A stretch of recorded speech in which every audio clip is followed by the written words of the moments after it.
மறைந்த முதல்வர் ஜெயலலிதா இருக்கிற வரைக்கும் தென் மாவட்டம் அப்படின்னாலே அதிமுக கோட்டை அப்படின்னு சொல்லுவாங்க. அதுல ஒரு பார்த்து ராமநாதபுரம் மாவட்டம்.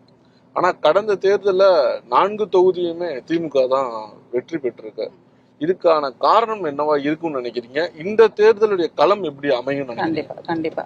அம்மா இருக்கும் பொழுது எங்களுடைய கோட்டையாக இருந்தது உண்மைதான், அதை நாங்கள் இல்லைன்னு சொல்லலை. கடந்த முறை ஏன் வெற்றி வாய்ப்பு 4 தொகுதிகளில் நழுவி போச்சு அப்படின்னா, எங்களுக்குள்ள இருந்த சில பிரிவினைகள், எங்கள் கட்சிக்குள்ளேயே இருந்த அண்ணன் டிடிவி அவர்கள் ஒரு பக்கம், அந்த மாதிரி பிரிவினைகள் இருந்ததுனால எங்களுடைய வெற்றி வாய்ப்பு. ஏன்னா என்னவே எடுத்துக்கங்களேன், நீங்கள் முதுகுளத்தூர் தொகுதியில் எடுத்துட்டிங்கன்னா எனக்கும் அந்த டிடிவியில் நின்ன முன்னாள் எம்எல்ஏ முருகன் என்பவருக்கும் இருக்கக்கூடிய வித்தியாசம் 19,500 ஓட்டு. எனக்கும் வெற்றி பெற்ற திமுகவை சேர்ந்த வேட்பாளருக்கு அவருக்கும் எனக்கு இருக்கக்கூடிய அந்த வித்தியாசம் 20,000.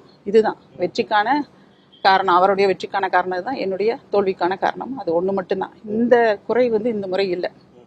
அதே மாதிரி இப்போ திருவாடனை தொகுதியில் அந்த டிடிவியில் நிற்கக்கூடிய வேட்பாளர் ஆனந்த் என்பவர் எடுத்திருக்கக்கூடிய வாக்குகள் கடந்த முறை 40,000 வாக்குகள் வித்தியாசம். வெற்றி பெற்றவருக்கும் தோல்வி பெற்றவருக்கும் இருக்கக்கூடிய வித்தியாசம் வெறும் 13,000 வாக்குகள். அப்படி இருக்கும் பொழுது களம் எவ்வளோ எளிதாக இருக்குங்கிறது இதிலேயே உங்களுக்கு புரியும்.